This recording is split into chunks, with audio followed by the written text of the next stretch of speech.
हमने शहर को दी एक नई पहचान, हम हैं सिंघानिया बिल्डकॉन।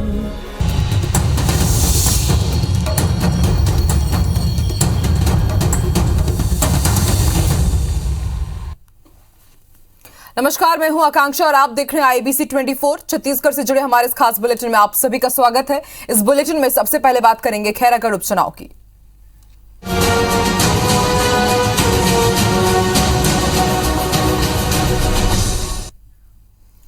तो खैरागढ़ उपचुनाव के लिए प्रचार के लिए अब सिर्फ 2 दिन ही बाकी हैं। लिहाजा कांग्रेस और भाजपा दोनों ने ही प्रचार में अपनी पूरी ताकत झोंक दी है।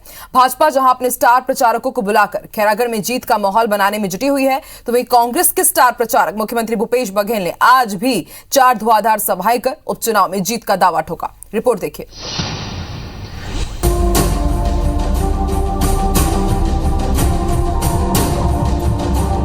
खैरागढ़ के रण में पिछले 2 दिन से दिग्गजों के सभाओं का दौर चल रहा है। एक दिन पहले जहां 2 केंद्रीय मंत्रियों ने भाजपा के पक्ष में प्रचार किया, वहीं शुक्रवार को मध्य प्रदेश के मुख्यमंत्री शिवराज सिंह चौहान ने साल्हेवारा और कोपे भाठा में चुनावी सभा ली।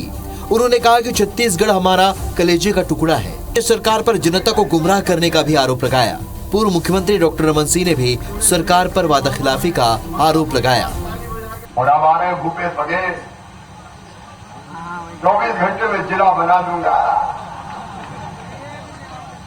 चुनाव आ गए तो भूपेश बघेल आ गए। गांव मुझे सेवा करवा लो, जिला बनवा लो, जिला बनवा लो। अभी तक क्यों नहीं बनाया भैया? बिंदु घोषणा पत्र जारी किया। अरे मुख्यमंत्री घोषणा पत्र जारी करेगा, 29 बिंदु घोषणा पत्र, यानी 3.5 साल में तुमने कोई काम नहीं किया। इधर छत्तीसगढ़ के मुख्यमंत्री भूपेश बघेल ने अपनी कैबिनेट टीम के साथ खैरागढ़ में कांग्रेस के प्रचार अभियान की कमान संभाली हुई है। शुक्रवार को भी उन्होंने खैरागढ़ और छुईखदान इलाके के जालबांधा, झूरा नदी, खुड़मुड़ी और बिरुटोला में चुनावी सभा ली। कांग्रेस प्रत्याशी यशोदा वर्मा के पक्ष में वोट मांगते हुए उन्होंने भाजपा के 15 साल के कार्यकाल को जमकर कोसा। शिवराज सिंह के आरोपों पर पलटवार करते हुए मुख्यमंत्री भूपेश बघेल ने कहा कि काका के सामने मामा कहां टिकेगा, काका अभी जिंदा है।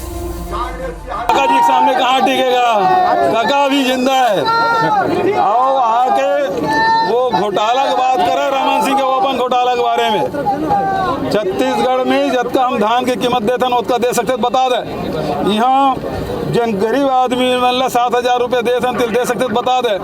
यहाँ 25 रुपये क्विंटल में देते हैं तो ले सकते तो बता दे। वह भाजपा और कांग्रेस दोनों ही दलों ने मतदान से पहले वोटरों को रिझाने के लिए खैरागढ़ के प्रचार अभियान में पूरी ताकत झोंक दी है। लेकिन देखना यह है कि किसकी मेहनत पर मतदाता रिझती है और वोट देकर विधानसभा पहुंचाती है।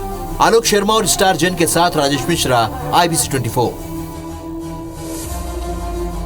छत्तीसगढ़ के खैरागढ़ उपचुनाव से प्रचार कर लौटे केंद्रीय मंत्री प्रहलाद पटेल ने बीजेपी की जीत का दावा किया है। प्रहलाद पटेल ने कहा कि छत्तीसगढ़ में साल 2018 में ही सत्ता परिवर्तन हो गया था, लेकिन कांग्रेस के पास इसका जवाब नहीं है कि उसने अब तक खैरागढ़ को जिला बनाने का अपना वादा क्यों नहीं निभाया। चुनाव के बाद खैरागढ़ को जिला बनाने के वादे को प्रहलाद पटेल ने कांग्रेस का मरघट ज्ञान बताया। जबलपुर पहुंचे केंद्रीय मंत्री ने कहा कि छत्तीसगढ़ में कांग्रेस झूठ के प्लेटफॉर्म पर खड़ी होकर चुनाव लड़ रही है और खैरागढ़ में इस बार परिवर्तन होकर रहेगा। प्रहलाद पटेल ने कहा कि उन्होंने 1 लाख करोड़ का कर्ज ले चुकी छत्तीसगढ़ सरकार के दिवालिया होने की आशंका पर बयान दिया था, जिस पर दुष्प्रचार किया गया। पटेल ने कहा कि छत्तीसगढ़ कांग्रेस या तो धान खरीदी पर उनके कथित बयान के सबूत दे या फिर माफी मांगे। छत्तीसगढ़ में कांग्रेस झूठ के प्लेटफॉर्म पे खड़े होकर चुनाव लड़ रही है। खैरागढ़ की धरती पर परिवर्तन का मंशा बन गई है और वास्तव में कांग्रेस ने 3.5 वर्ष तक खैरागढ़ विधानसभा क्षेत्र को उपेक्षित रखा, उसको सजा देने का प्रयास किया है और उसकी सजा मिलता देगी। खैरागढ़ विधानसभा के गंडई इलाके के वनग्राम के लोग आज भी सड़क, बिजली, पानी, शिक्षा, चिकित्सा जैसी मूलभूत सुविधाओं से वंचित हैं। हमारे संवाददाता राजेश मिश्रा ने ठाकुर टोला से छुईखदान के बीच पहाड़ की तराई में बसने वाले वनग्रामों के लोगों से बात की तो उनका दर्द भी सामने आया। खैरागढ़ उपचुनाव का घमासान मचा हुआ है। मुख्यमंत्री, पूर्व मुख्यमंत्री, मध्य प्रदेश के मुख्यमंत्री, केंद्रीय मंत्री, तमाम जितने दिग्गज हैं कांग्रेस और भारतीय जनता पार्टी के दिग्गज, वो खैरागढ़ इलाके का दौरा कर रहे हैं, चप्पे चप्पे का दौरा कर रहे हैं, कमिटमेंट कर रहे हैं, विकास की बात कर रहे हैं। मगर हम विकास की एक तस्वीर आपको यहां पे दिखाने की कोशिश करते हैं। हम जिस सड़क पर खड़े हैं, ये सड़क जो है ठाकुरटोला, जो गंडई है, गंडई से एक ठाकुरटोला जगह आती है और ठाकुरटोला से सड़क जो है वो छुई खदान की ओर जाती है। बीच में देवरक्षा पड़ता है, नवातारा गांव पड़ता है, नवा गांव पड़ता है। करीब 10 किलोमीटर की ये सड़क है। ये सिर्फ ऐसी ही सड़क है, सड़क नाम मात्र की एक सड़क है। हमारे साथ कुछ यहाँ के लोग मौजूद हैं। ये कितने किलोमीटर की सड़क है और कब से इसकी हालत ऐसी है? 10 किलोमीटर से, जब से हम पैदा हुए तब से ऐसे ही है। हमारी उम्र लगभग अभी 35 वर्ष है। तो ये बरसात के समय तो और दिक्कत होती होगी? बहुत ज्यादा, पैदल चलने लायक नहीं रहता। अच्छा, ये बताओ, नेता मंत्री लोग यहाँ पर आते हैं, चुनाव होता है, विधानसभा चुनाव हुआ, लोकसभा चुनाव हुआ, नगरीय पंचायत चुनाव हुआ, बड़ी बड़ी बात करते हैं, हम विकास कर रहे हैं, सड़क नहीं बना पा रहे हैं। जी, बहुत बड़ी बड़ी बात करते हैं और बन जाएगा ये सब बोलते हैं बस। हम लोग 2011 में आके यहाँ बसे हैं, उससे पहले सड़क नहीं है। अच्छा बताओ, कितना परिवार रहता है और कौन से आदिवासी हो, गौड़ हो, क्या हो आप लोग? हाँ, गौड़ हैं हम लोग। और कितना परिवार रहता है यहाँ पे? यहाँ तो बहुत है जनसंख्या। हाँ। अच्छा बताओ, जब अभी चुनाव चल रहा है, इसके पहले विधानसभा का चुनाव हुआ, नगरीय निकाय का चुनाव हुआ, बहुत सारे चुनाव हुए हैं, तो वो नेता मंत्री आते हैं, उनसे बोलते नहीं कि भाई सड़क बनाओ, ये बनाओ? हम लोग तो कई बार विधायक के पास भी जाके आवेदन दिए तो हाँ हो जाएगा, हम लोग आवेदन लगाए हैं, आ जाएगा, स्कूल भी आ जाएगा, मंच भी आ जाएगा, आप लोग चिंता मत करो, ऐसा करके बोलते हैं। भारतीय जनता पार्टी की सरकार, कांग्रेस की सरकार, सभी बोल रहे हैं कि हम पूरे खैरागढ़ में विकास कर दिए हैं, अब जिला बनाएंगे और विकास होगा। यहाँ तो विकास दिख नहीं रहा है, क्या बोलना है आपका? हम लोग को तो जिला बने चाहे कुछ भी बने, चाहे तहसील बने, हमको कोई मतलब नहीं है। मतलब हमारे गांव में जब बन जाएगा तब मानेंगे कि यहाँ जिला बनेगा कि तहसील बनेगा, उप तहसील बनेगा करके सोचेंगे हम। जब हमारे गांव में जो आंगनबाड़ी नहीं है, मंच नहीं है, रोड का निर्माण नहीं हुआ है, वो आ जाएगा, उसके बाद मानेंगे हम लोग। विकास की बात की जा रही है, जैसे आपने सुना इस महिला ने अभी कहा कि चाहे ये जिला बन जाए, चाहे तहसील बन जाए, चाहे कुछ भी बन जाए, मगर जब तक लोगों को मूलभूत सुविधाएं नहीं मिलेगी, किसी तरह के विकास का कोई औचित्य नहीं रह पाएगा। हमारी उद्देश्य यही था कि हम खैरागढ़ विधानसभा क्षेत्र के कुछ ऐसे गांव की तस्वीर आपके सामने रखें जिस पर भारतीय जनता पार्टी, कांग्रेस, दोनों ही पार्टियों के नेता संज्ञान ले और इनकी जो मूलभूत समस्या है उसको दूर करें। कैमरामैन रमाशंकर के साथ राजेश मिश्रा, IBC 24, ठाकुरटोला। खैरागढ़ उपचुनाव के लिए सभी वर्ग के मतदाताओं में उत्साह देखने को मिल रहा है। यहां 80 वर्ष से अधिक उम्र के मतदाताओं की संख्या 1630 और विकलांग मतदाताओं की संख्या 690 है। इसके लिए मुख्य निर्वाचन कार्यालय की ओर से पोस्टल बैलेट की सुविधा दी गई है। इन दोनों वर्गों में मतदान को लेकर काफी उत्साह देखने को मिल रहा है, इसलिए 80 वर्ष से ज्यादा उम्र के 1554 मतदाता और 659 विकलांग मतदाताओं ने मतदान केंद्र जाकर वोट देने की बात कही है। इन दोनों वर्ग के लिए मात्र 107 पोस्टल बैलेट जारी किए गए हैं। मुख्य निर्वाचन पदाधिकारी भुवनेश्वर यादव ने बताया कि आयोग के सभी निर्देशों का पालन खैरागढ़ उपचुनाव में किया जा रहा है। जिलाधिकारी की ओर से पर्याप्त इंतजाम किए गए हैं। उन्होंने बताया कि कोरोना संबंधी आपदा प्रबंधन अधिनियम 31 मार्च से हटा दिया गया है। 12 अप्रैल को होने जा रहे मतदान के लिए कुल 291 मतदान केंद्र बनाए गए हैं। डिजास्टर मैनेजमेंट एक्ट लागू था भारत सरकार के द्वारा, जो 31 मार्च के द्वारा उनको भी धीरे धीरे शिथिलीकरण का कार्य उनके द्वारा भी किया। तो जो दिशा निर्देश केंद्र सरकार के द्वारा दिए गए हैं गृह विभाग के, उसके तहत इलेक्शन कमीशन ने भी जो दिशा निर्देश दिए हैं, हमने डिस्ट्रिक्ट इलेक्शन ऑफिसर को नीचे प्रसारित कर दिए हैं।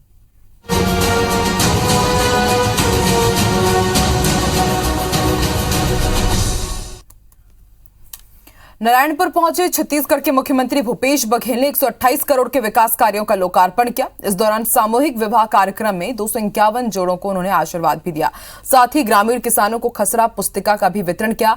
मुख्यमंत्री नारायणपुर जिले के हाई स्कूल ग्राउंड में आयोजित सामूहिक विवाह कार्यक्रम में भी शामिल होने पहुंचे। वहीं मुख्यमंत्री कांकेर जिले के अंतागढ़ ब्लॉक में धुर नक्सल प्रभावित आमाकड़ा गांव भी पहुंचे। यहाँ आदिवासी समाज ने अपनी परंपरा के अनुसार उन्हें महुए का फूल और मोर पंख वाली पगड़ी पहनाकर उनका स्वागत किया। इस दौरान सीएम भूपेश बघेल ने बस्तर में पेसा कानून को लेकर कहा कि 1 महीने पहले ही कानून का ड्राफ्ट तैयार होकर उनके पास पहुंचा है। इसमें सभी विभागों से चर्चा कर इसे पटल में लाया जाएगा। उन्होंने आदिवासी समाज की मांग पर कई अहम घोषणाएं भी की, जिसमें कोयली बेड़ा और आमा बेड़ा को तहसील का दर्जा, अंतागढ़ विकास खंड के गांव में 10 घोटुल और 10 देवगुड़ी का निर्माण, अंतागढ़ और पखाजूर के कॉलेजों में MA की पढ़ाई, छात्रावास और स्कूल में सुविधा बढ़ाना शामिल है। सुपोषण अभियान घर घर पहुंचावो। कांकेर से अनुरोध करता हूं कि आप आकार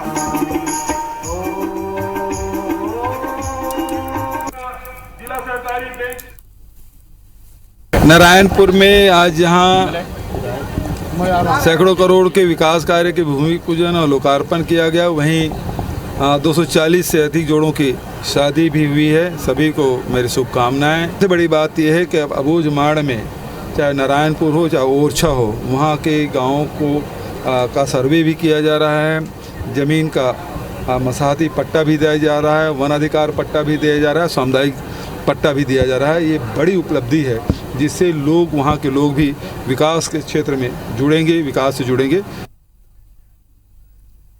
केंद्र सरकार जल संरक्षण के लिए वाटर रिचार्जिंग सिस्टम की एक नई योजना लाने जा रही है, जबकि जल संरक्षण के लिए छत्तीसगढ़ की सरकार नरवा योजना के तहत पहले ही काम कर रही है।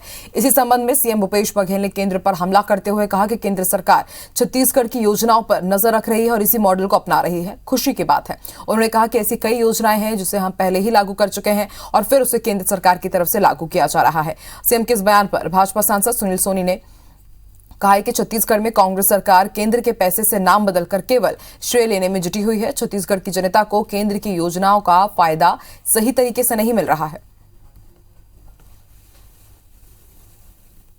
हम लोग एक दिन पहले जिस जारी किए थे वही हूबहू केंद्र सरकार ने जारी किया था। हमने राशन मुफ्त देने की बात कही, केंद्र सरकार भी राशन मुफ्त की बात, तो केंद्र सरकार फॉलो कर रही, बहुत अच्छी बात है। हमको खुशी है कि छत्तीसगढ़, यही छत्तीसगढ़ मॉडल है, अब पूरा देश अपना रहा है। ये इससे ज्यादा प्रसन्नता क्या होगी?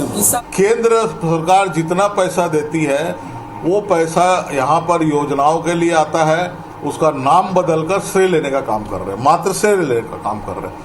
अब हम पूछना चाहते हैं ना भूपेश बघेल जी से, प्रधानमंत्री आवास का पैसा आया, 7,81,000 मकान क्यों लौटा दिए भाई आप? छत्तीसगढ़ की राज्यपाल अनुसुईया उइके दिल्ली दौरे पर हैं। आज उन्होंने संसद भवन में केंद्रीय रेल मंत्री अश्विनी वैष्णव से सौजन्य मुलाकात की। इस दौरान राज्यपाल उइके ने रेल मंत्री से छत्तीसगढ़ राज्य को उपलब्ध रेल सुविधाओं और यात्री सुविधाओं और छिंदवाड़ा से रायपुर रेल कनेक्टिविटी की मांग की और इस पर चर्चा भी की। इसके अलावा छिंदवाड़ा, सिवनी, नैनपुर, मंडला और गोंदिया की रेल मार्ग परियोजना की कार्य प्रगति और रेल सुविधाओं के पर भी विस्तार से बात की गई। आपको बता दें, राज्यपाल अनुसुईया उइके प्रधानमंत्री, गृह मंत्री अमित शाह और कई केंद्रीय मंत्रियों से मुलाकात कर चुकी हैं और आज वो रायपुर लौटेंगे।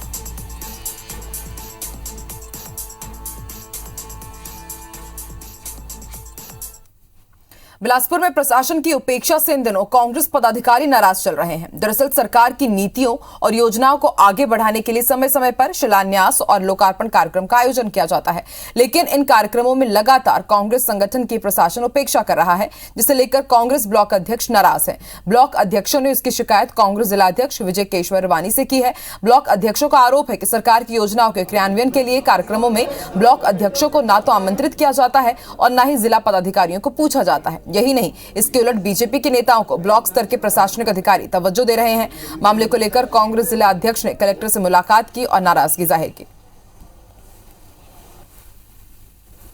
उन्होंने जिला अध्यक्ष जी के नेतृत्व में जिले के अंतर्गत जितने भी ब्लॉक कांग्रेस कमेटी के अध्यक्षगण हैं, हम लोग सभी लोग जिलाधीश महोदय से, कलेक्टर महोदय से मुलाकात कर अपनी पीड़ा को व्यक्त किया है कि जो भी शासन की योजनाएं हैं जिसे क्रियान्वयन किया जा रहा है, हमें हमारे ब्लॉक अध्यक्षों को और जिला के जो विशेष पदाधिकारी हैं उन्हें सूचना जाना चाहिए शासकीय तौर पर। तो सरकार की योजनाओं का काम और पूरी योजनाओं को संगठन के पास पहुंचना चाहिए, जो अधिकारियों के माध्यम से हो और जो जनसंपर्क के माध्यम से हो।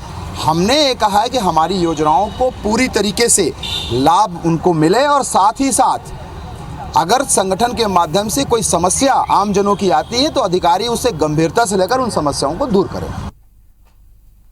वृंदावन आनंद धाम के संत रितेश्वर महाराज रायपुर पहुंचे और कालीचरण महाराज के विवाद पर उन्होंने कहा कि महात्मा गांधी को राष्ट्रपिता बोलने की बाध्यता नहीं है, देश में अभिव्यक्ति की स्वतंत्रता है। उन्होंने महात्मा गांधी को लेकर कालीचरण के दिए बयान पर कहा कि साधु संतों की भाषा नहीं है, भाषा की मर्यादा होनी चाहिए। कांग्रेस नेता राहुल गांधी के हिंदू और हिंदुत्व वाले बयान पर उन्होंने कहा कि मैं संत होने के नाते इस बयान से सहमत नहीं हूं। उन्होंने कहा कि आज पार्टियों को शासन करना है तो दल से ऊपर उठकर सोचना होगा। राष्ट्रवाद कहते ही लोग बीजेपी से जोड़ देते हैं, आप भी राष्ट्रवाद की बात करो।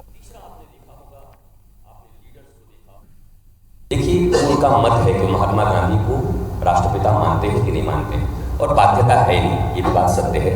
आप किसी भी चीज को बाध्य है नहीं मानने के लिए। भारत एक, आप तो अभिव्यक्ति की स्वतंत्रता की बात करते हैं, आप ही लोग जब कोई बात होती है, अभिव्यक्ति की स्वतंत्रता है। कालीचरण जी की भाषा जो है वो भाषा ठीक नहीं। एक संत होने के नाते मैं बहुत ज़्यादा उनसे सहमत नहीं। हिंदू अलग है, हिंदुत्व अलग है, हिंदू से ही हिंदुत्व बनता है। बात करेंगे अंबिकापुर की, जहां उत्तर पुस्तिका जांच केंद्र में टीचरों की लापरवाही सामने आई है। दरअसल परीक्षा परिणाम जांचने के दौरान किसी भी तरीके की गड़बड़ी ना हो, इसलिए माध्यमिक शिक्षा मंडल ने मोबाइल फोन का उपयोग करना परीक्षा जांच केंद्र में पूरी तरह से प्रतिबंधित कर रखा है। लेकिन रोक के बावजूद टीचर्स जांच केंद्र में धड़ल्ले से मोबाइल का उपयोग करते पाए गए। इस बात का खुलासा तब हुआ जब सरगुजा शिक्षा विभाग के संभागीय संयुक्त संचालक हेमंत उपाध्याय अचानक निरीक्षण करने के लिए पहुंच गए। निरीक्षण के दौरान चेकिंग में करीब 150 मोबाइल बरामद किए गए, के बाद संयुक्त संचालक ने 4 टीचरों और एक मुख्य परीक्षा पर्यवेक्षक के खिलाफ नोटिस जारी कर जवाब मांगा है और आगे कार्रवाई की बात कही है। परीक्षा केंद्र में जाते ही देखा कि एक मूल्यांकनकर्ता के द्वारा मोबाइल का उपयोग कर रहा है, इसलिए जाके कक्षों में पूछा तो अधिकांश शिक्षकों के पास मोबाइल पाया गया। कुछ शिक्षक ऐसे भी पाया गए जिन्हें झूठ बोला कि हमारे पास मोबाइल नहीं है। जब जांच कराई गई तो उनके पास मोबाइल पाया गया, उनको तो तत्काल मूल्यांकन कार्य से पृथक कर दिया गया। झूठ बोला था तो उनको शोकाज नोटिस जारी कर रहे हैं। जांजगीर चांपा के शिवरी नारायण के मेला मैदान में 3 दिवसीय राज्य स्तरीय मानस मंडली प्रतियोगिता हो रही है। पहली राज्य स्तरीय मानस मंडली प्रतियोगिता का आगाज छत्तीसगढ़ गौ सेवा अध्यक्ष आयोग के अध्यक्ष डॉक्टर रामसुंदर दास महंत ने किया। इस प्रतियोगिता में प्रदेश के 25 जिलों से 350 से ज्यादा मानस कलाकार भाग लेंगे और मानस गायन की प्रस्तुति देंगे।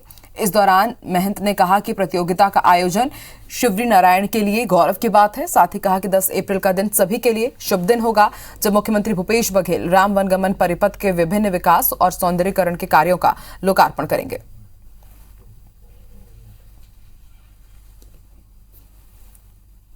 माननीय मुख्यमंत्री भूपेश बघेल जी 3 दिवसीय मानस महोत्सव राज्य स्तर पे प्रथम बार हो रहा है और सारा खर्च राज्य सरकार उठा रही है। मर्यादापूर्ण राघवेंद्र सरकार जी को छत्तीसगढ़ भांजा माना जाता है। इसका समापन 10 तारीख को मर्यादापूर्ण राघवेंद्र सरकार जी का जन्मोत्सव जिस दिन होना उसी दिन उसका समापन भी होना है। और इसी के साथ इस बुलेटिन में फिलहाल इतना ही। देश और दुनिया की तमाम खबरों के लिए आप देखते रहिए IBC 24। नमस्कार।